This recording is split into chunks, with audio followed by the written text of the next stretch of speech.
Everyone thinks because you're a zombie, you don't know good coffee. Well, they're wrong. There's only one brew that gets my seal of approval. Deadly Grounds coffee is my guilty pleasure. The aroma is so intoxicating.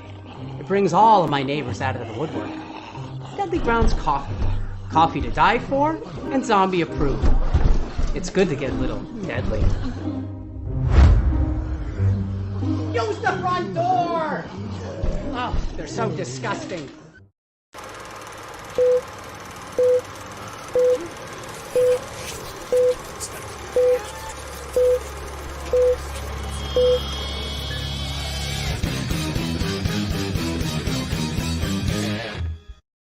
Hey everybody, it's Tuesday night, which means it's another live Wicked Horror Show.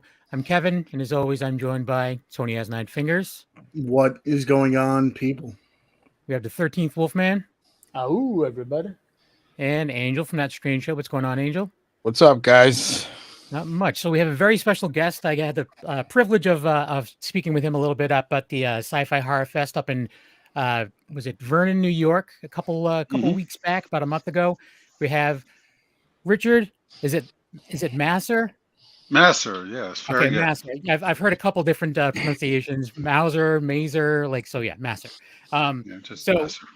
Yeah. So for myself, this is it's a pleasure. You've been in my life since I was a child. So going all the way back to watching One Day at a Time with my mom. And then watching reruns of One Day at a Time as I got a little bit older, and then Mr. Boogedy when I was a kid as well. That I recorded that off of TV, and it didn't leave my it was something I would watch year round, not just Halloween time. And it was something that I actually had to recently rebuy it because I was like, I don't have a physical copy of this anymore, so I rebought it on DVD. So thank you very much for coming on. It's an honor to have you on the show. So thank you very much for that. Sure. Well, thanks. I'm glad to be here with you guys. Yeah, I'm with Kev on that. I mean, I'm the oldest, the oldest one amongst the hosts. And so I go back to you being on, the first time they showed Digger on MASH, dude. Mm-hmm. So I mean that's how far back we go. And I've always loved. I always knew I was in for a really interesting character when you showed up on screen. Oh, thanks. That's nice. Yeah, that's nice. Yeah. Thank you. You I feel like you really dive right into it. One thing that I do remember from, I don't know, I think I was probably about 13 when this movie came out, or I think it was a made-for-TV movie. And I've always wanted to ask you this one question, and it's Fallen Angel. Yeah. Yeah, sure. Now, did you ever worry about that ruining your career? No, not at all. No, I mean, look, Fallen Angel, for people who haven't seen it, and I don't know if it's available. I'm not sure. It may be someplace. Anyway, it was a movie for television that was, I think we made it in 79, 80, right around there. 80, 81, somewhere around there. Yeah, and it was about, it was the first thing of its kind ever to be on television. It was about child pornography and pedophilia, and I played the main pedophile who recruited the kids into the child pornography. And it was a really spooky thing to do, but I'll also tell you that I was probably the 10th person that was offered the role, and nobody would touch it. They were all afraid for exactly the reasons you mentioned. Okay. And I was struck by the character, and the script was a little bit it was dark.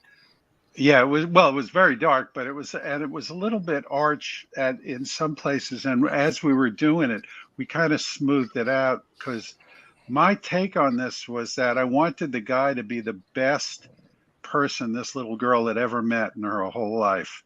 And that's how the recruiting happened. And here's a crazy thing I'm just going to tell you about. Years later, I'd done a TV movie called Adam, which was about, you know who John Walsh is? Yeah, exactly. About the kid missing in the Kmart. Yeah, about his son who was Yeah, his son who was kidnapped and murdered, um, uh, and after we did the movie, all of us who were in the movie and John. Oh, we also did a sequel to it. But anyway, all of us, got kind of close, and John, we showed up to support what was a brand new thing, which was the Adam Walsh Child Resource Centers, which really did a lot toward helping with missing and exploited children, until actually the government got some programs in place that made it much larger and more centralized. But anyway, and I went to one of these events, and John handed me this packet. It was like a Xerox packet, photocopy packet, as I was coming into the check into the hotel. And I went up to my room and I unpacked and I took this packet. I started looking at it. It was like a really crudely drawn, almost like a comic book with kind of a narration explanation. And what it was a how-to guide for pedophiles based on my character in Fallen Angel, about how to groom a kid. And that was like, I threw it across the room. I was like so freaked out. I said, John, why did you show me that? He said, and he told me that a member of Congress's wife had been, one of her things was, this issue, and she would go to porn stores and look for material having to do with pedophilia. And she would give it to her husband, who was a member of Congress, so he would do something about it. So she gave it to him, and he passed it on to John. I don't know if anything else happened with it, but it just freaked me out. And John said to me, hey, what you did was great, because that, I'm sorry, that's a really long answer to you. No, that's fine. That's a great story. But the thing about Fallen Angel was this opened up a conversation that had never been had, where kids and parents started talking about things that happened with adults in their life. And so in my case, I was a softball coach in the thing, but it was all, and we don't, now there's so much of this stuff that we're aware of that's gone on over the years, in hallowed institutions like the Boy Scouts, the church, all kinds of things. But, what really rocked me was I was given transcripts of, I'm sorry, I'm going all over the place, but I was given transcripts at the actual testimony and depositions of these guys when they were interrogated about what they had done, real pedophiles who had been caught and stuff. And I was sitting in my dressing room reading this at one point, and and we've been shooting for a little while already. And the thing that just knocked me out was every single one of these guys, and they were all men in this particular case, and they mostly are all men. Every single one of these guys believed that what he was doing a great thing for the kid, that he was being this loving, wonderful, and teaching the child about sex was all okay, and it didn't matter that the kid was 11 or 9 or 13. It didn't matter. And that the idea that could be okay led me to this idea that it's the difference between everybody who doesn't do this and the people who do. And this was between me and the character I was playing. The difference between us was this really thin line where I knew that would be wrong and he didn't. Yeah. You know what I'm saying? That to be well, and to have some kind of moral compass, I guess, is part of it. And for me anyway, it was just and I really appreciate what you said about or I forget whether Kevin or you said it, Wolfie, about my showing up and you had a feeling like something was good was going to come out of it. Anyway, the picture was really, really successful. And the final thing on this, when it was first aired, it was the highest rated television movie in history. The first time it aired. The second time it aired, which was only, I think, 2 or 3 months later, which was unheard of. It was within the same season when we used to have seasons in television. And to run it on the network at night in prime time twice in one season, it never happened before with a TV movie. But the outcry from parents who had watched it and didn't want their kids to watch it because they were afraid it would upset them. After they watched it, they said, "Oh my God, I should have had the kids watch this. This is crazy." And they called the network. They wrote to the network. They said, "Please rerun this as soon as possible." So they threw it back on the air. And the second airing was the second highest TV movie rating of that season.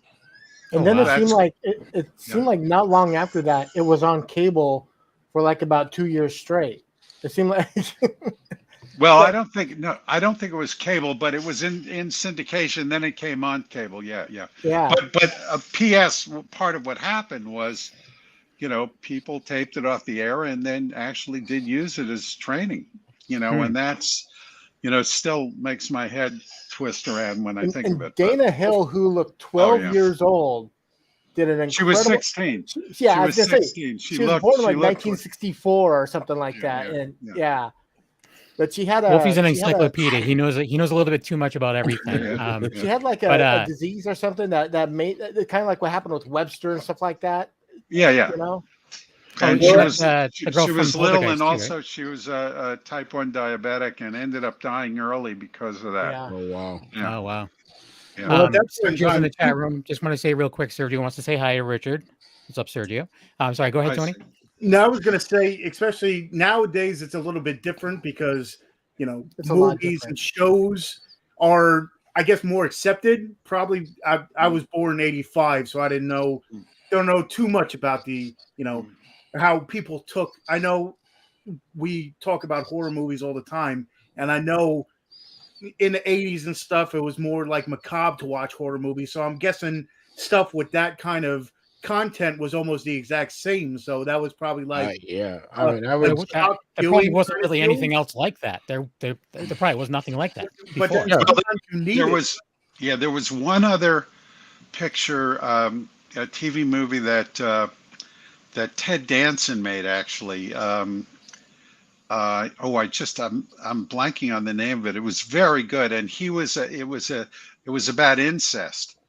And that came out around the same time. Then weirdly, Ted found this property called When the Bow Breaks, which is kind of a great TV movie that he and I did together. He asked me to be in it with him, and it was about a ring of pedophiles that Ted is a child psychologist, and I'm a detective.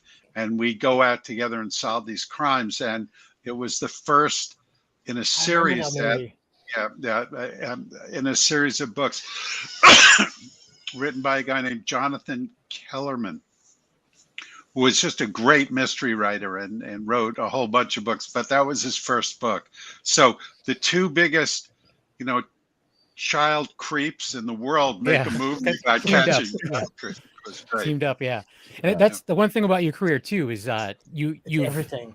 Yeah, you've dabbled in everything. Like there's so much drama and like westerns, and then you have comedies, and you have like horror movies and like some family movies, stuff like that. You're just a great character actor, and like even if people don't know your name, as soon as people like see your face, they're like, "Oh my God, that guy!" Like they all know who you are. That is actually my name. That guy. Aren't you that guy? Yes, that's me. Yeah. That's me. It's either that or did you ever teach at such and such a high school, or were we in school together? That's one of the, depending on how old they are. What do you get recognized the most for? Since Kevin brought this up.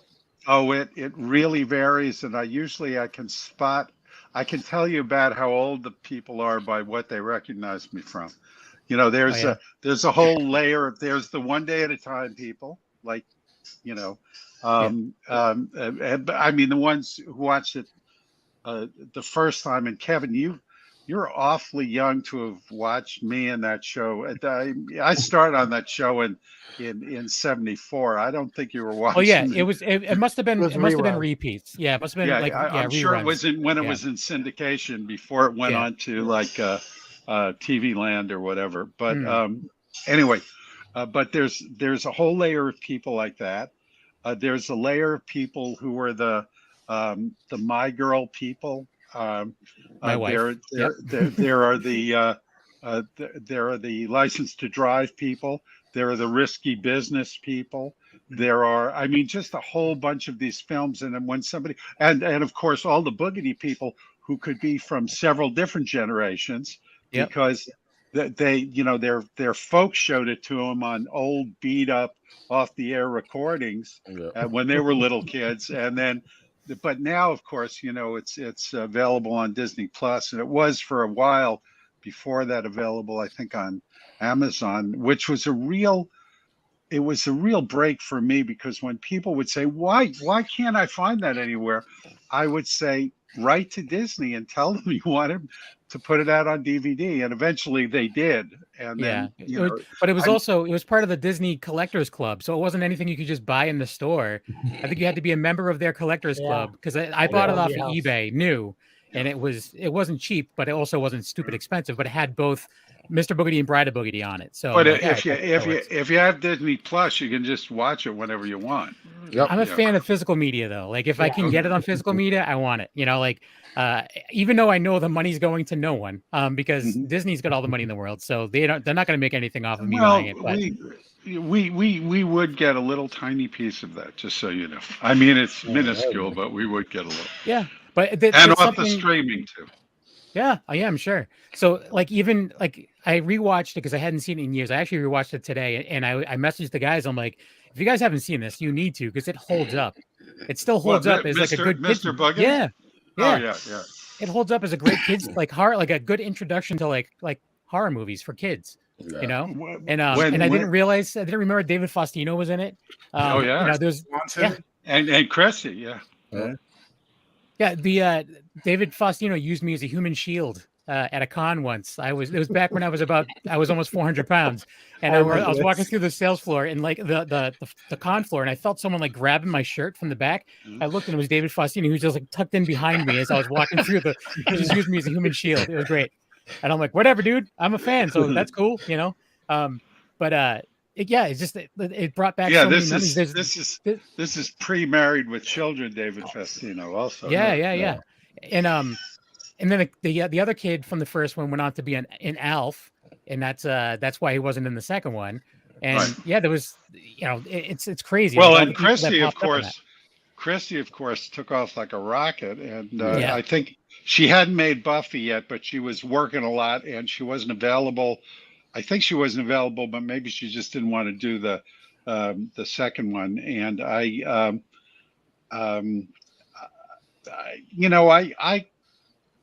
when we were making it, I knew what I was doing was really stupid, you know, and I kind of got into it and said, okay, I'm just going to be really stupid in this. And I've made a few films where I just, you know, the very thought of what I did in them was kind of embarrassing. When I look back at them, I kind of like them, you know, but at the time it was humiliating. But I, you know, like Wolfie said, I kind of like to commit myself to what I'm doing. So, but sometimes those are the movies that I'm sure, like Mr. Boogedy could live on. I remember watching it when I was younger, and then it kind of jogged my memories. But I was in the Encino Man and stuff like that, and those movies are the ones that I remember a lot more than some of the, you know, bigger award winners, because I mean, sometimes I'll go Heather Graham, I'm sorry. At that point, Diane, Sean Astin, and Brendan Fraser, and Pauly Shore at that point in time, and it's just I'm sorry, I was doing License to Drive, but they were around the same time. But that movie definitely, you know, is my childhood. It's like I have a box of movies right next to me that it's like that made me as a kid, and then Encino Man's definitely in there, and My Science Project. I remember watching. Yeah. Oh my God. There's a whole bunch. that was the screwiest thing I've ever been involved in. That was really. Wow. That was crazy. Yeah. So you started as a stage actor, GTO, though, right? You know? Yeah. What? Say again? You got that beautiful GTO in My Science Project. I remember so little about that. I can't even. He's like, I blocked it from my mind. Insanity. Yeah. Insanity.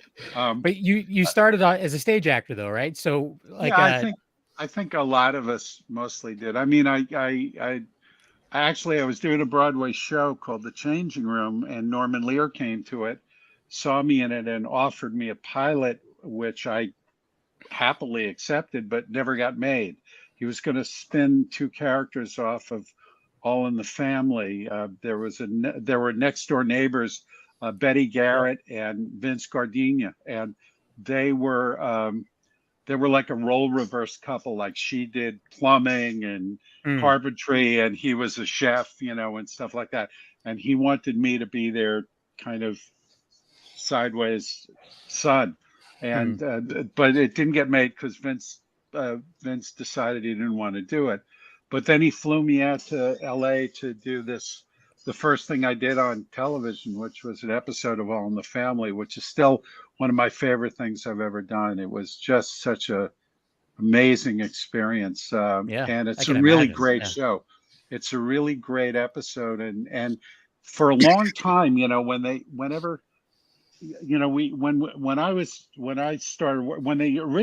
did 39 weeks of live television, and also did 39 weeks of recorded television.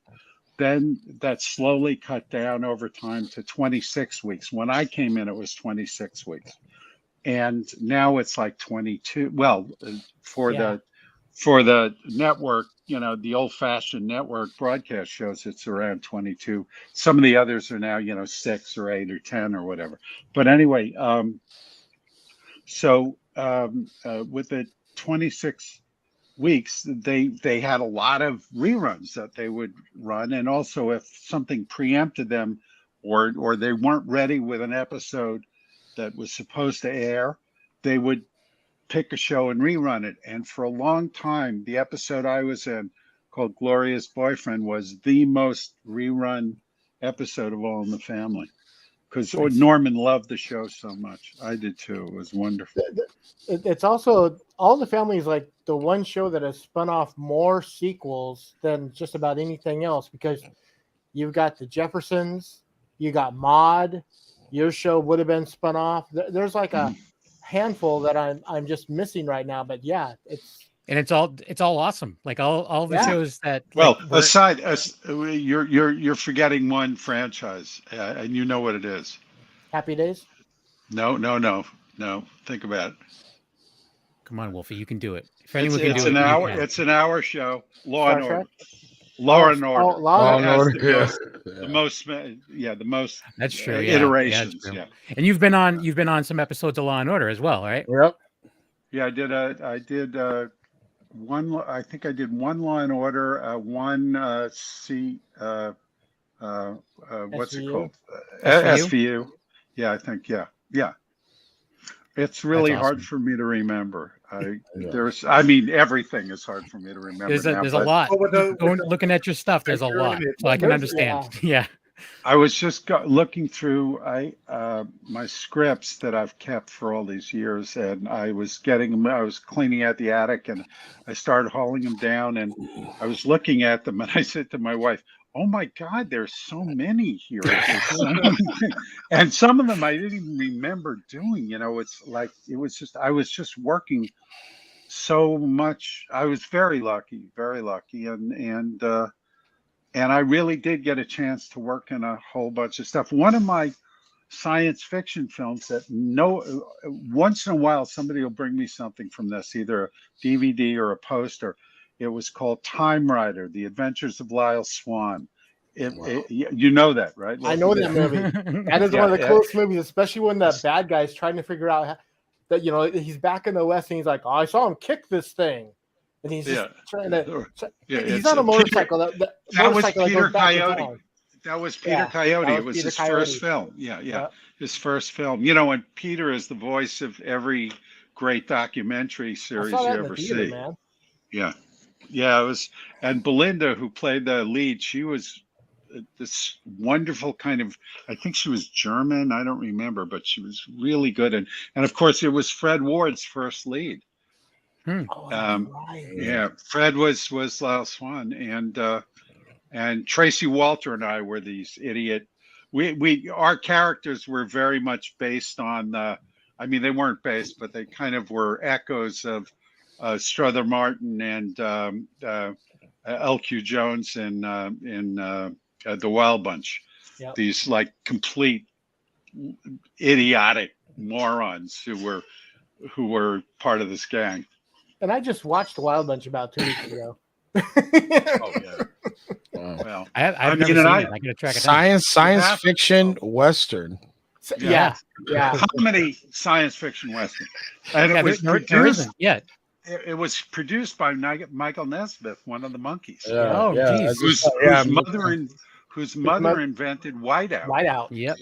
I'm a Monkeys fan from way back. At the kitchen table. Yeah. Where she mixed up some flour and some stuff, and she figured out how to do it, and then she started marketing it, and then eventually a company bought it, and Michael had a lot of money. That's how he. Exactly. So when Michael left the Monkees, he didn't need any money. He basically had all his mom's money, and he started. He's basically the one that started like basically MTV in a way. Yeah. You know, but I don't know. I'm a Monkees fan from way back. Again, all that stuff on syndication when I was a kid, that was nonstop. Like when I would come home from school, and actually on my 10th birthday, they were playing at in my area, and my dad wouldn't take me, but instead he took me to meet Richard Simmons. So it wasn't a complete loss. Yeah, that's right. That's how I spent my 10th birthday. Come on, work it out. Yeah. But going back to Time Rider was a kick, man. I'm gonna put that on the list. That's definitely for real. I gotta watch that too. Because there's like you said, there isn't very many Western science fiction movies or even shows or anything like that. So comedy science fiction. No, well, there's Cowboys and Aliens and some others like that, but this is comedy, and it was really it's a really madcap, ridiculous movie. I mean, but it was a lot of fun. I mean, it wasn't a great film, but it was a lot of fun. And Fred was great in it, and he was so disturbed the entire time we were shooting it because the director was this guy named Bill Deere, and I wouldn't say anything bad about him, but his background was in shooting music videos, and he really wasn't, it was all visual concept, and we were trying to explain to him about how characters get made and how you created interplay between human beings, and he totally didn't get that. So Fred was kind of frustrated by that, but we wrestled them to the ground eventually, and I came out pretty well. That guy you said, Bill Deere. Bill Deere. Yeah, he did. William Deere. He did Harry and the Hendersons, Angels in the Outfield, Wild America. Yeah. So if you and actually, the kid from Bride of Boogity, the youngest kid from Bride of Boogity, is the youngest son from Harry and the Hendersons. Yeah. Oh wow, that's right. Yeah, that all works out too. Because as soon as he came out, I'm like, how do I know this kid? I just watched it not that long ago. So I mentioned that you dabble in a little bit of everything, and you've dabbled in some horror as well. We're a horror-based show. Growing up, Sergio always asks what your favorite horror movie is. So I'm going to kind of wrap it around this way. Were you a fan of horror growing up? Oh yeah. What kind of stuff do you like? I was living in Yonkers when I was a kid, Yonkers, New York, just north of New York City, and the big movie theaters were a pretty long bus ride away. But I would go on Saturdays whenever I could, and I'd take the bus, and it was first of all, I grew up on old horror movies, black and white, old horror movies being shown on television. So Frankenstein, Dracula. I mean, the not the originals of either of them, because those were silent. But these, there was the Bella, the Lugosi, Boris Karloff, and all the variations, the Wolfman, the Werewolf of London, all that stuff. I watched that stuff all the time. In fact, there was a thing in New York called the $1 Million Movie, which for people who grew up in New York when I grew up, was this amazing thing. It was on Channel 9, which was not a network. It was an independent station. And partly there wasn't enough programming to fill all the time that these new stations. So what they did was they bought a bunch of rights to movies. And what $1 Million Movie did, which was different than any other show, is they would pick one film and they would run it 8 times during the week. Oh, so wow. It would run every night, and then it would also run one weekday. I forget which one. I think it was Wednesday, and then Saturday and Sunday during the day, as well as in the evening. And so if one of these shows, like one of them being The Thing from Outer Space, okay, if that came on, I would suddenly get a terrible stomach ache and couldn't go to school on the day the matinee showed, so I could watch it then. And I would watch every single broadcast of that show. So I did that with the Frankenstein, King Kong, Mighty Joe Young, who I had to explain the entire plot of the real Mighty Joe Young, not the remake, but the original one, with Ben Johnson, who was the male lead in that. I don't know if you know that, but Ben Johnson, who I later got to work with on a film, a TV movie called Wild Horses, that was a Kenny Rogers film, actually. And I turned down, when I heard it was a Kenny Rogers film, I said, I don't think I want to do one of those. And I said, wait, who else is in it? And they going through the names. And then they said Ben Johnson and Richard Farnsworth. And I said, I'm doing it. They said, do you want to read it first? I said, no. Do I get to work with them? Yes, I'm doing it. And I spent 3 months on 3 weeks, on a dude ranch with Ben Johnson and Richard Farnsworth. And Ben Johnson, a world champion roper, taught me how to throw a rope. And I'll never forget that as long as I live. Anyway, go ahead. That's awesome. That's great. No, so the classics, you're a fan of the classics. So making the transition into doing like more hard. No, right. Sorry, I was talking about the bus. So I take the bus in, and then the Blob, the original Blob, I saw in the movie theater. I saw the original Children of the Village of the Damned and the Children of the Damned. I saw the Tingler. Do you guys know? Yes. Oh yeah. Did they have the actual single seats with the seats that went? No way. It was so unbelievably goofy, and you went, what? That's what I waited online for, because I went early to that one with my friend Alan. But you get the experience, even though now you're going back then you're going, that's what I waited in line for. Now you're going, dude, I got to see the Tingler. Right. That's the thing, is we're all like, I'm jealous. I wish I could. So I was, and I've always been. My father loved science fiction, and all the old magazines that were like little novellas. They were in like little pocketbook form. Yeah. He had boxes of these that he had bought over the years and saved, and they were all musty. And when I would cut school sometimes, I would go to the door, my father would be in the shower. I'd open the door. I'd say, bye, Pop. And I'd close the door, and I'd run downstairs into the basement and sit down there and read these things. And one of the things I read was Who Goes There, which was the novella on which the thing, Our Thing was based. I mean, it was also the basis for the 50s one, but they changed it a lot. We cleaved much more closely to the original novel. Wow. And I read a lot of the amazing stories, and I'm just losing the name of some of the magazines, but anyway. Oh, that's great. So so a fan, yes. Needless to say, Sergio, he's a fan. Yes. So making the transition. So we mentioned Mr. Boogedy as being like something growing up that I loved. The first television movie that scared the crap out of me was the original TV movie of It. That legit gave me nightmares. It made me not love clowns. So what was that experience like? I mean, and not to mention like the cast itself is just amazing, but then it kind of it became a pretty big thing, like at least in my eyes. I don't know if it came across that way to you. Yeah. I mean, no, well, I mean, based on what people talk to me about when I'm sitting at a convention, I think it not only did become a big thing, but continues to be a big thing. 100%. And well, a lot of people forget I was barely in it. I did it as a favor. The two guys who were the executive producers, Jim Green and Alan Epstein, I had done Fallen Angel with. They produced that. And then I did another thing with them called Higher Ground that was a pilot for a series that never took off that John Denver was the lead in.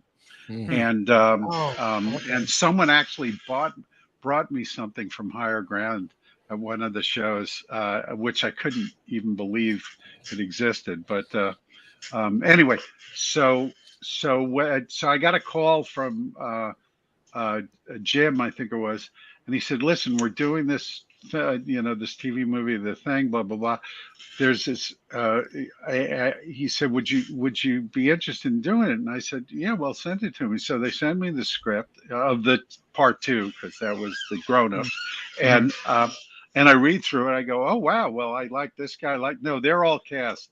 Stanley is the one we're talking about. I said, "Well, why the fuck would you bring this to?" Excuse me, can I say that on? Why the fuck would you bring this to me after you cast all the? I could have played any of these guys.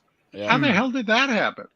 And he said, "Well, we kind of did, and blah blah blah, and it's all cast. Well, they're all wonderful people, and a few of them were friends, and the ones that are still alive are still, and anyway." But I said, okay, I'll do it as a favor. So I went up, and the first day I shot the scene where I answer the phone and the scene where I'm dead in the bathtub. That was what I shot that day. But they fitted me out. Did I tell you this story, Kevin? I don't remember. I don't think so, no.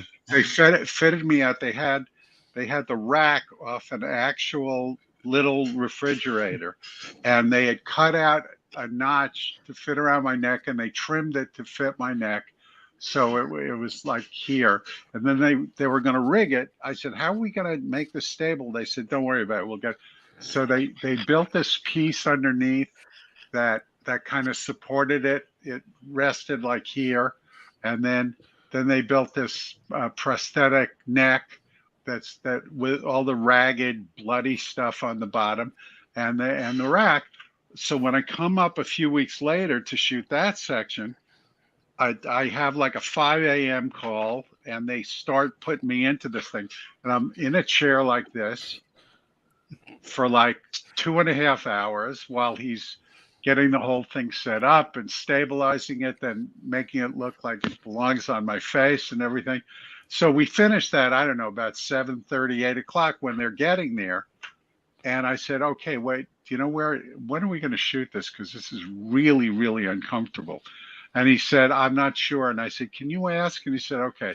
He said, "It won't be for a little while, but it shouldn't be too long." I said, "Okay." 11 hours later, I had already confronted the director on the street because I couldn't do anything. When I was walking around, I had to walk around like this, and it was unbelievable. And my shoulder, my neck, everything was in spasm at this point. And I grabbed the guy. I think, was it Tommy Wallace? Was it Tommy Lee? Tommy Lee Wallace. Was that it? Was that the director? I think it was. I don't know. Anyway, is that right? Yeah. Yeah. So anyway, so I go up to him on the street. Yeah. Wallace. Yeah. And I said, "Listen, you have 15 minutes to put me in that refrigerator, or I'm ripping this fucking thing off my neck, and you're never going to see me again." And he said, "No, Richard." I said, "No, I'm serious, man," because they were already shooting in the set, and I'd been there since 5 a.m. Enough already. So yeah, they said, "Okay." Maybe it was a half hour, I don't know, but I made my point. So they slide me in the rack into the actual refrigerator. I'm lying on the ground. Why they rigged it this way that it was actually on the ground is beyond me, because you never really saw it in the shot that it was on the ground. I don't think anyway.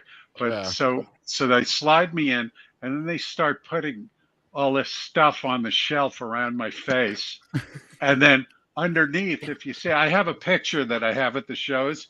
Underneath, you can see some other products, where I had a black, and it was, kind of poor person's green screen, and they did an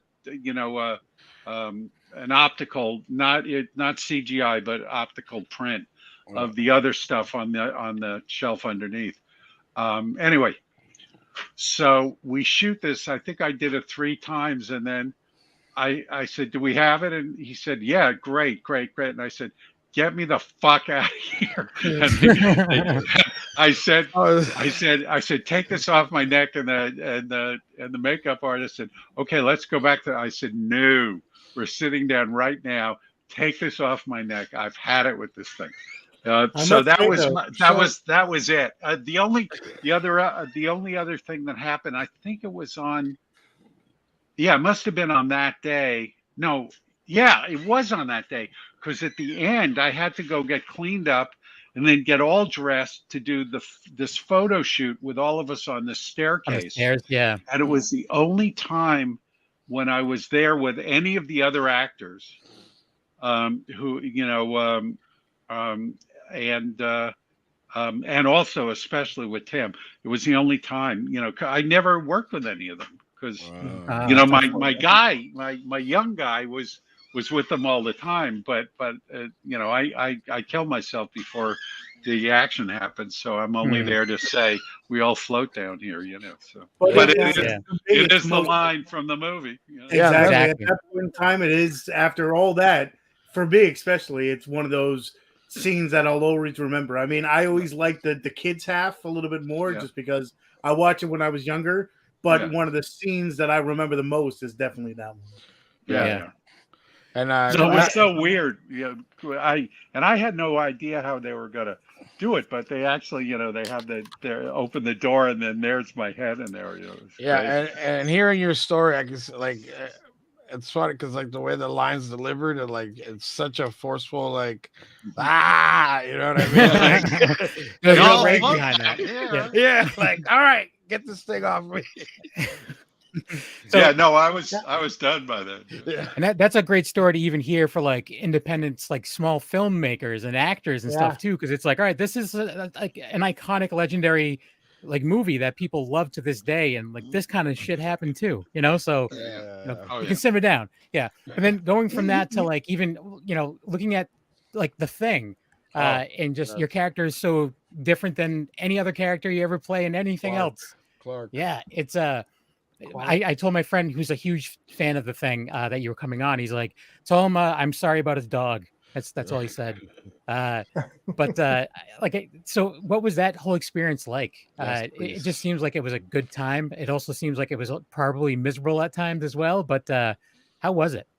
Well, it was great because, frankly, the people were great. It was just an extraordinary cast, and we got a very rare opportunity, which John gave us. Frankly, he had us all come in and rehearse for 2 weeks, which you never got to do on a film. But part of what it was is they just wanted to make sure, and Bill Lancaster, the writer, who was Bert's son, I don't know if you guys know that, but who was just a terrific guy. He really wanted to make sure that the dynamics between these guys would really work, and you'd believe that we'd been locked in this place together. And the whole point of the film, the whole point of the original story also was they couldn't leave. They were dead if they left. They wouldn't survive if they left, and they wouldn't survive if they stayed. It's just this crazy, pressure cooker. And so in the course of rehearsal, we worked out a lot of interactions between and right from the jump, Keith David, it was his first picture. He was right out of Juilliard. And he, he really had pretty much no experience working on a film. He worked on stage, you know, and it's a different animal, and but he was playing this incredibly powerful, assertive character, and he kind of brought that in with him to the whole experience. And some of us were like going, "Oh, easy, man. Calm down, you know, it's not, you know." But anyway, he was great. He was just great. But Keith and I, being the two biggest guys, we kind of came up with this thing that, I mean, it was in the script, but it wasn't really explored. We just hated looking at each other all the time. Now, I hated everybody who wasn't a dog. That was my entire orientation, was nobody mattered but the dogs. And then when the dogs are all dead, I don't really care. You know, I really don't. And probably my favorite scene that I got to shoot was the one with Wilford Brimley, where he's examining the dead dog, and he's interrogating me. And I mean, and that tension between the two of us, I love that scene. And but I really enjoyed doing all of it. But I really felt, you know, I was such a fan of the original movie, and I didn't feel like this was in any way doing a disservice to the original, because the original was so different. Mm-hmm. So we weren't crossing any lines, and we weren't trying to do an updated version or a better version, you know, because I'm of the opinion you don't remake a film that's great. Right. You don't have to. You don't have to. Leave it alone. You know, but and by the way, the Thing 2 or whatever it was called is not an updated version. It's not a remake. And I was very I was very happy that it wasn't. And you know, I get asked about that a lot, and I think it was a completely different animal because of the CGI. Because we were like the last great rubber movie that ever got made, where, you know, everything was prosthetics and everything was, you know, stop motion, and Rob Bottin was just, you know, came from outer space to do that. He was so brilliant. But you know, like I said, the whole experience was just, it was a lot of fun. I'll tell you one quick story. You know, we'd all sit around. I talked about how we built all these relationships, doing the rehearsals and everything. And especially, I'm going to digress for a second. I had to develop this relationship with Jed, with the dog, so that we could shoot the trainer, who was just this brilliant guy named Clint Rao. He wanted to see if he could get Jed to just walk next to me and then stop and then look up at me when we get to the door and then walk in. Without, you know, if you ever watch people walking with a dog next to them, they're either staring straight ahead at a trainer, if you watch closely, or they're constantly looking up to the person they're walking next to because they know they're going to get a treat. Right. And Jed and I rehearsed without treats. Wow. So he would just get used to doing this, and we had a really good relationship. He was a great dog. Anyway, but so just knocked myself off the track. No, I really did. I knocked myself. Oh no, I know. We were all sitting around one time while they were setting something up, and you know, there were probably 8 or 9 of us all in a like a rough circle sitting in director's chairs, and we're talking about the scene that's coming up, and you know, everybody's talking about, no, well, you remember blah blah blah, and then, oh yeah, and we can do this, and we were really serious actors talking about serious stuff, and Brimley is sitting there, he's doing this. and one of us, I don't remember, it was Kurt, it was me, somebody looks up at him and goes, what's the matter? He says, well, you guys still think this movie's about us. You know, this movie's about the rubber guy, don't you? And the rubber guy is exactly what the movie was about, but meaning the effects. And we had not actually fully grasped that till Wilford said that. But had we not done our part of the movie, it wouldn't be still the movie It Remains, which is a movie about real people in this incredibly unreal situation. And I think that's one of the reasons it's lasted the way it. And a lot of people actually say that to me, so I'm not just blowing smoke. Oh no, I agree 100%. It's one of my favorite films. Yeah, for sure. So, just for the visual effects side of things, there's nothing like it. Yeah, and you had mentioned. Sorry, go ahead. No, I'm just saying, like how he said, it's for me, it's the human aspect of it, of dealing with the unknown and the like unnatural. Because, like you said, they go outside, they're dead. They stay inside, they're dead. It's like they can't trust their guy that they know. It's like where do we go? Like I just sit here and take it, or and sometimes you just have to take it. Yeah. You know? So you had mentioned that there's a screening in Rhode Island. Yes. Let me. You know what? I got to look because I got to remember. I was trying to find it online to see if I could get the info. Hold on. I'll be right there. Hold on. Okay. This is really boring to do. My wife would kill me now if she was watching. That's okay. She hates when I do this. What is it? Damn. Oh, here it is. It's called the Vortex Film Festival. It's in Providence, Rhode Island. And it's on the 15th of October. And I'm going to be up in Boston at Super Mega the Fest. Super Mega Fest.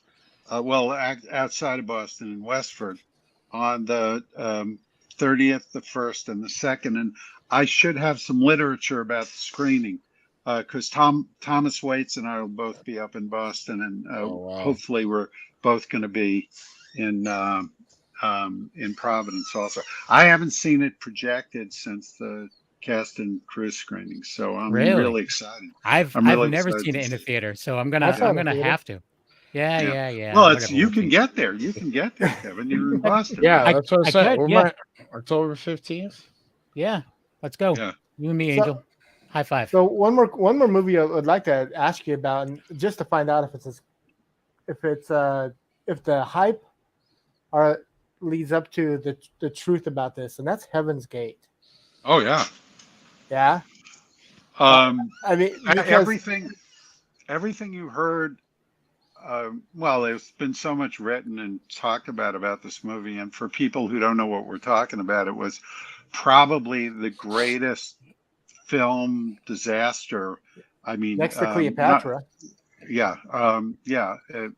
And maybe even more than Cleopatra, because a lot of people went and saw Cleopatra, but Cleopatra almost bankrupt the movie studio.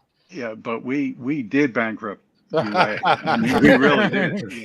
Touche. We did. So Michael Cimino, who was a great writer and a very good director. Deer Hunter. Just lost his mind. He had done Deer Hunter. He had won the Academy Award, and while he was prepping Heaven's Gate, he got the Academy Award. And all that attendant stuff, and it went and Heaven's Gate went from a $17.5 million movie to a $35 million movie, which sounds like nothing now, but this was an enormous amount to spend on one film, and when and it was set up to be this huge epic, which we shot it like a huge epic, and Chris Christopherson, who had not really, he did Convoy. He never done anything that called on that required the kind of emotional performance that he needed to do for this. And Chris really did a good job in it, and was surrounded with just a great cast of people: Jeff Bridges and John Hurt. John Hurt and Chris Walken and Sam Waterston and a whole bunch of people that a whole lot of people didn't know about, but who were also just great actors. And then he cast a ton of people that were not actors at all, but they spoke Slavic and German languages because they'd grown up in families that came from that background, and he wanted authentic language speakers mixed in because it was supposed to be a group of immigrants. And anyway, it was this big sprawling epic, but basically it was, and in the middle of it was this love triangle, but it was supposed to be just a piece of the big movie. So when we were shooting the movie, I have one story which was not in the book that was written, called Final Cut, which was the big expose about Heaven's Gate. And I'm blanking on the guy's name, David somebody, who was the head of UA at that time. Anyway, we're shooting a scene that takes place. We were out in the back of Beyond. It was like an hour and a half car ride out to the base camp, and then a 45-minute four-wheel drive or horseback ride into where we were actually shooting this particular sequence. And it's a sequence in which I get killed, and it was a big deal scene. I had something like 50 squibs all over my body in different places to blow me, just shoot the hell out of me, including one in my forehead and one that blew my ear off, and there were 40 guys on horseback and me on a horse, and then I get shot off the horse, not me, another guy, wonderful stunt man, who did the fall, who was about half my size, but he did it. It looked great. And then I come rolling into the shot, and I've been, and I can try and get up, and then they just shoot the hell out of me, and I just get blown up to a million pieces. Anyway, so we're shooting all the way out there, and on this day, the guy who was the head of UA, United Artists, comes out to tell Michael Cimino that he has to go to shoot at William and Mary College in Virginia, a sequence that was originally going to be shot at Harvard. And the reason it was going to be shot at Harvard was because Harvard, there are areas of the Harvard campus that look a lot like places in Oxford, at Oxford University. And because Harvard was actually modeled after Oxford, some of the buildings there. And they were going to use Harvard to do Oxford, except before we got there, another picture called A Small Circle of Friends had shot at Harvard, and they made such a mess that Harvard said they will never let another film company there. I think they changed their mind after a while, but it was right then that Heaven's Gate was supposed to go there. So they, at the last minute, they canceled, and they were trying to figure out what to do. And they had, anyway, it's too long a story. I mean, it's already way too long a story, but the point is this. So I'm standing there, and I've just been re-rigged for the third time because Michael was told that makeup had 7 ears that were rigged. So he was going to shoot this 7 times because that's how Michael did this whole movie. He did as many possible takes as he could. And I was furious that the makeup guy had told him that he made 7 ears. I said, why didn't you tell him you made 3, man? I'm going to have to do this 7 times. And it was unpleasant, believe me, on every level, especially this one hit going off on my forehead. It was like somebody slapped me in the head with a baseball bat, to make this thing explode out of my head. Anyway, so I'm standing there waiting to go to shoot again, and I'm listening to a conversation between the guy, David. Oh God, Beagleman. I just lost. David Beagleman. Very good. I think it was Beagleman. I'm pretty sure. Anyway, he was the one that was removed in '82. Sorry? He was the one that was removed from United Artists in '82. Right. Yeah. So he and Joanne Corelli, who was the producer, and Michael are standing there, and he's saying to him, look, William and Mary looks exactly, it's the same deal as Harvard. They modeled the architecture after Oxford. You have to go to you cannot go to Oxford, because he was insisting now he had to go to Oxford because he couldn't go to Harvard. And also he'd won all these prizes. And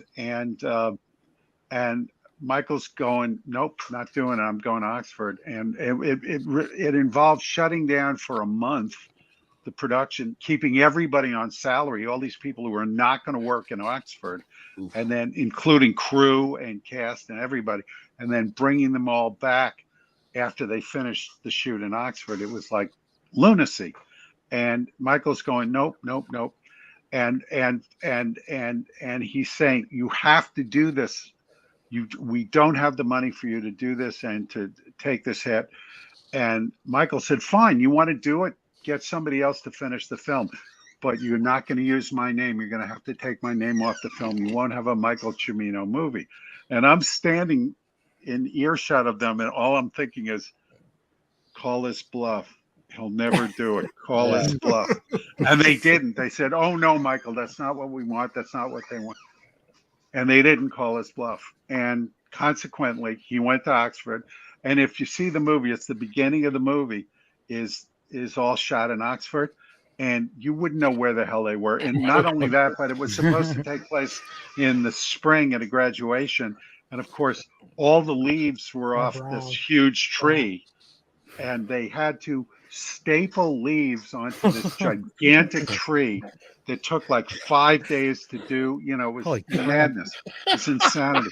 Oh yeah, I've seen the movie, man. That's a Cimino staple right there. Right. Yeah. Anyway, but I will tell you right now, I did one of the best scenes I've ever done in my life, and no one ever saw it. And I'll end with this because we're really I don't want to drag you guys out too long, but here's the last Heaven's Gate story. I had a scene where I play this station master at this town at this big in Cody, Wyoming, and I hear this train. This train goes past me that's not scheduled, and I'm this Irish immigrant who. And the backstory that we worked out is that Christopherson had kind of rescued me when I was orphaned and set me up and helped me get this job and everything. And this job was so important to me. And I mean, it was all, nobody knew this except me. But anyway, and so I go out because this train goes by and I go, what the hell is that? And I go out and I put my ear down on the track to listen. And it stopped, and I go, it stopped. Why did it stop? And then I go and I try and send a message with the telegraph, and the wires are down. And I know something bad is happening. And I figure out that they're on their way to this other town, Heaven's Gate, and that they're going to kill a whole bunch of people because there have been rumors about this coming. So I come back into the station. And I have to make the decision that I'm going to go and warn these people. So we go to rehearse the scene and we're all set up. It's a real little station house that they lifted from someplace 200 miles away in Toto and put down next to this narrow gauge track that already existed in Wallace, Idaho, where we shot. And so I come in.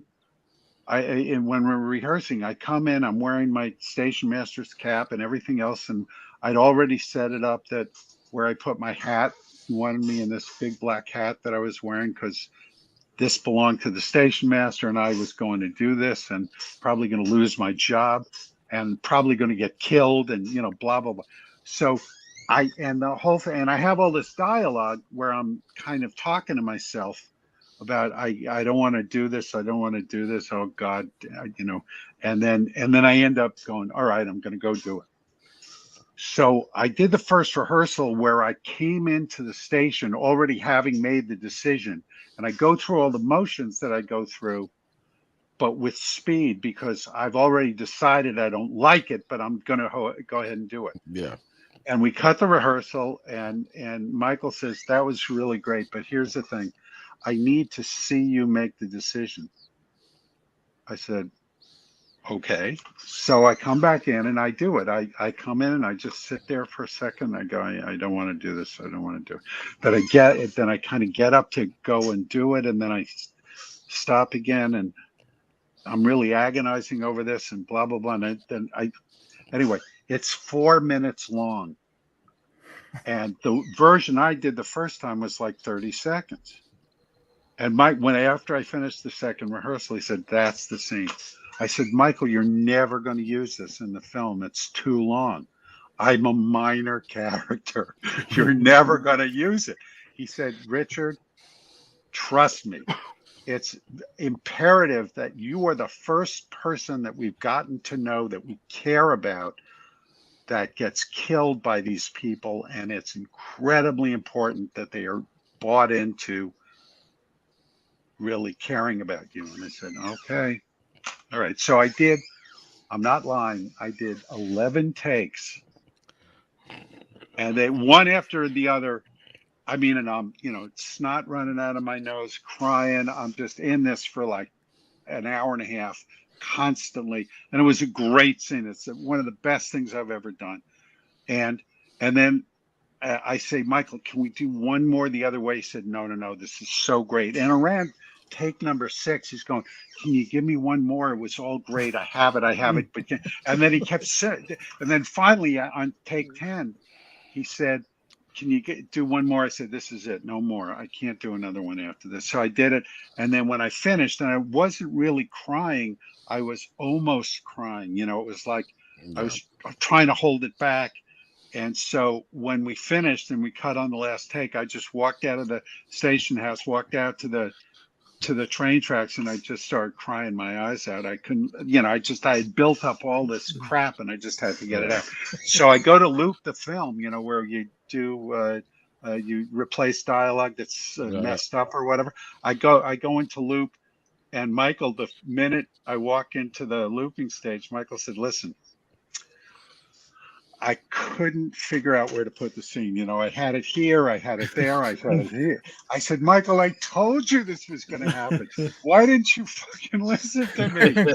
Said, no, it's so great. Listen, and here's the thing, though. You have to understand. They want me to cut a 6-hour miniseries. And when the miniseries happens, this is going back in. I said, okay, but...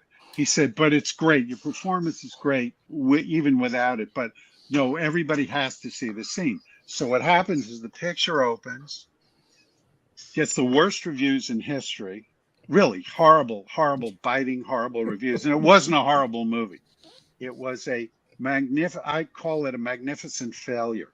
First of all, one of the best things Vilmos Zsigmond ever DP'd. Fabulous cinematographer, just a great job on his part. Wonderful performances across the board, including Chris, including Isabelle Huppert, who was brilliant. And then, just terrific. And inside of this monumental thing was a kind of great story. And a friend of mine who I did a film with called Carol Rice, I did a film called Who'll Stop the Rain with Nick Nolte and Tuesday Weldon, Michael Moriarty. Carol saw my scenes from this film because I had a tape of just my scenes, minus that one scene, which I never got to see. But anyway, Carol saw these scenes. He said, oh, I didn't realize that this was a Russian movie.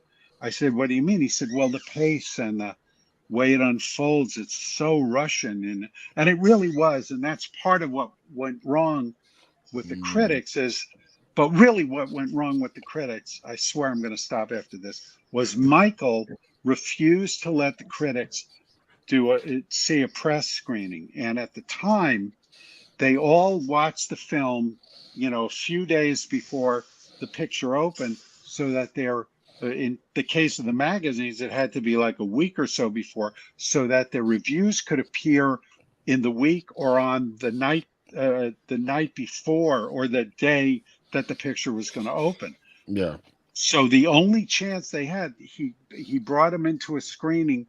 The only chance they had to review it was the night that it opened in this little theater in New York called the Coronet. And they were so angry, they all sat down and just slashed the hell out of it. Yeah. So then UA made Michael go back and recut it. He cut it down from a 3 3/4 hour film to a 2 and maybe a little less than a half hour, 2.5 hour film, which, remember what I said, it was this sprawling film with a love triangle in the middle. And he cut it down to a love triangle movie that's set against the background of this other thing. And it totally didn't work. It was horrible. So that's what actually opened when it was released again. They pulled the film after 2 performances in New York and 4 performances in Canada, which my parents happened to be in Toronto and saw the original cut. And anyway, then they released the original cut years later as the director's cut, which is the thing that's available now, which is the full movie. Yeah, and they said that version was better received than the. Well, but it was the original version. It's just that the critics weren't all pissed off. I mean, and Michael was idiotic for doing what he did, because he wouldn't even let the studio see it until the opening night, which was insanity. It's my movie. Right. Well, you know, Coppola, when he did Apocalypse Now, not only did he have every great director who was working that he could get a hold of screen the film and give them notes, but he tested this in sneak previews several times, took the film back, reshot scenes, and then did the entire voiceover. Martin Sheen's entire voiceover was added later, so he was sure the audience would understand what the hell was going on. And it turned, you know, again, I think, you know, had he not done it, it would have been a magnificent failure. This way, it was just a magnificent film. It was a, you know, I still think Apocalypse Now is one of the greatest films ever made. But anyway. I just want to highlight, you said that Vilmos was on the Heaven's Gate, and he's done, in case nobody knows, it's The Ghost in the Darkness, Close Encounters of the Third Kind, Deliverance, just to name a few. The Witches. Oh, well, McCabe and Mrs. Miller. Yeah. Which was, you know, which was actually, I think, the film off of which Michael hired him, because the look of that film, the kind of gritty, almost sepia tinted look of McCabe and Mrs. Miller, I think, is very much what Michael was going for. But Vilmos, we were shooting with 5 and 6 cameras sometimes. I mean, it was craziness. It was unbelievable. Gotta get every angle. You said you had seven ears, right? You said so 7 ears, 7 takes. Yeah. So, is there anywhere like, are you on social media at all? Like for fans that want to find out where you're going to be, like as far as cons and stuff go? I am not. I'm an old man, and I don't do that. And I don't know. I'm going to be. I'll tell you right now. I can tell you where I'm going to be in the near future. Okay. Yeah. Let's do that again. Going to be up there in outside of Boston. And then in Rhode Island at the Vortex Film Festival. Right. And then wait, let me just do this. You already looking up those tickets, Angel, for that film festival? Yeah, I'm looking it up. And then let me see. Because you've kind of been making some circuit, like in the cons and stuff. You've been and then in this is a weird one. In I can't even believe I'm doing this, but in October 29th, I'm going to be hold on to your hats at Wheaton's all-night flea market in Wheaton, Illinois, which is apparently this crazy, wonderful Saturday night madness that goes on, and they and what the guy who promotes it or owns it or whatever does is he has some people that some celebs, whatever, show up and do autographs. So it's kind of like a signing, but just like 2 or 3 people to flesh this out. The only reason I'm going is because the person I work with who books these things is from Chicago, and it's the one thing I knew she wouldn't have to travel for, so I agreed to do it. Wait, let me just see. There's some more. I think I'm in November. Where am I in November? I'm someplace. No, I don't. I can't remember. But then I'm going to be in Pittsburgh in March, and one other play. I don't remember. And these things keep coming in, and if I can do them, I do them. Because I'll just say this: I think I told you this, Kevin, up in and by the way, this Syracuse deal was really tiny, but yeah, I had some great interactions with people, and when I'm not by nature an outgoing. I know you can't tell from this. I can't shut up thing, but I'm not really by nature an outgoing person. I'm very kind of private, which is why I don't do all the social media stuff and everything like that. I don't really want everybody knowing my business. But when I went to the first one of these fan conventions, it was actually in Germany, in Essen, Germany, and Thomas Waits and Joel Polis were going, and they hooked me up with the promoter, and I said, okay, it's in Germany, and my wife and I went there. We had a little vacation. That's why I did it, and it was weird, but the people were unbelievably sweet and wonderful. Even the people whose heads were falling off and had weird cosplay things going on, they were all so sweet and really grateful that we were there. And I just went, oh, I got to reassess, and then when a couple of other things came along, I had similar experiences, and at every single one of these I've had some kind of really wonderful interaction with a few people, sometimes a lot of people, sometimes a few people, and for me that's worth the whole thing.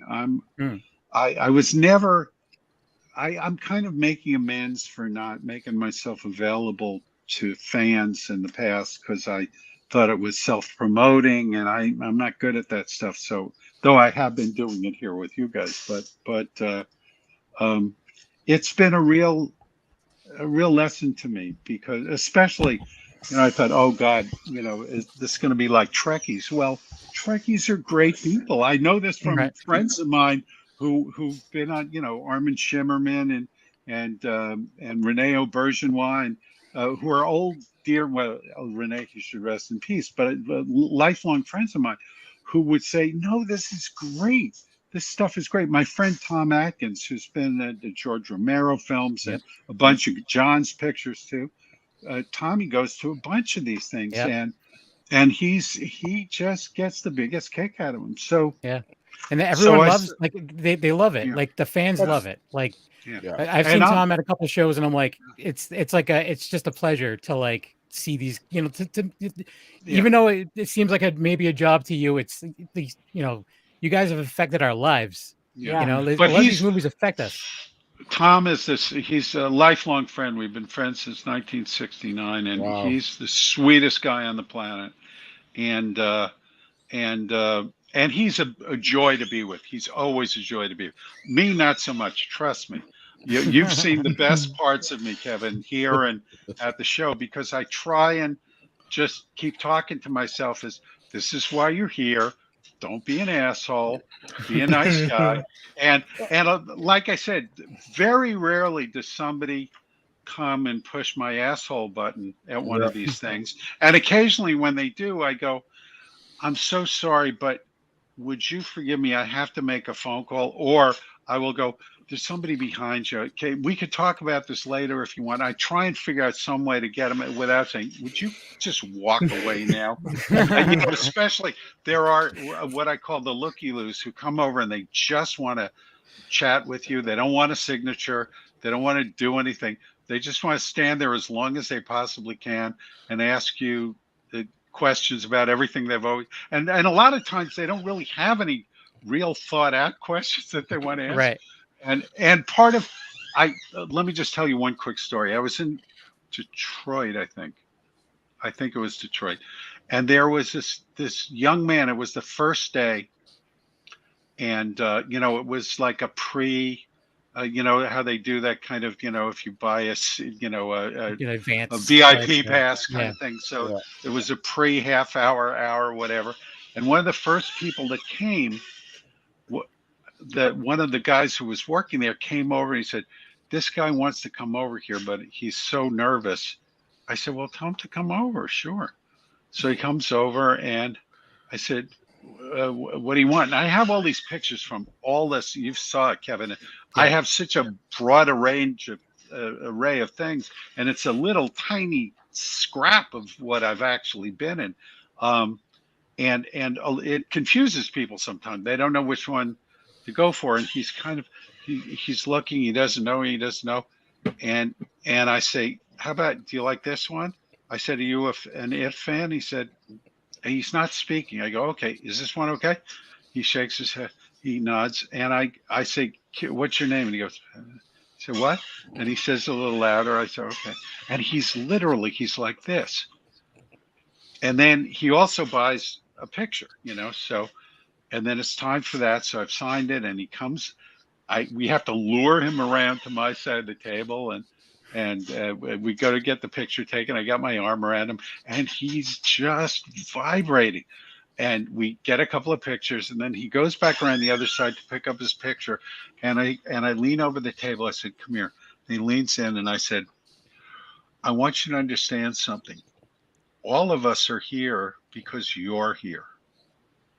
You don't have to be nervous with anybody, because we're all very happy to see you, as happy to see you as you are to see us. And he burst into tears. Wow. Now, I'm sorry. That's worth the trip to Detroit. Totally. Even though it was kind of a lousy show for me, but for various and sundry reasons. But that moment, that interaction with that one human being was so, I mean, I'll never forget that as long as I live. And I have, like you mentioned, Fallen Angel. I can't tell you how many women have come up to me and said, either I was terrified of you for years, or, I couldn't even watch you and other things. And then I finally realized you were an actor and it wasn't really you, and blah, blah, blah.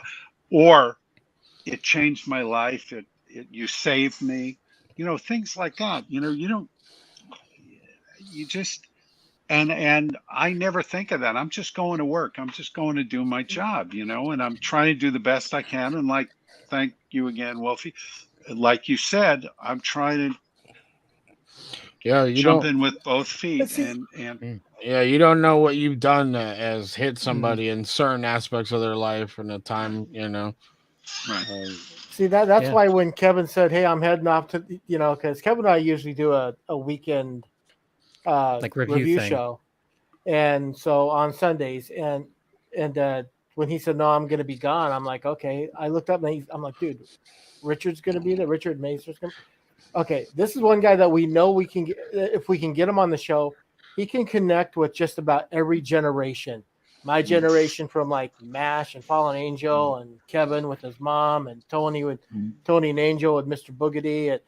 It's awesome because you have such a plethora, such a scale of stuff. You're not just that one guy from one movie that we all remember from 1984. You're from a great scale of film. So thank you. Yeah. Awesome. And tonight I found out I got a couple films I got to watch. Yeah, so for real. I'm gonna have to hit up Wolfie because he's the one who's gonna remember them. Go on to my IMDb page. You'll find a whole lot of other films you got to watch. Oh yeah. We have. I don't know if I have that much time in the day though. It's a very long list. Dude, thank you very much. Got to watch Fallen Angel. That's a given. If you can find it, If you can find it. So if I don't see you at Super Mega Fest, hopefully I'll be able to get out to Providence to see the thing. Okay. And I just want to thank you again for coming on. And I'm just going to wrap things up now, guys. So you guys all know where to follow all of us.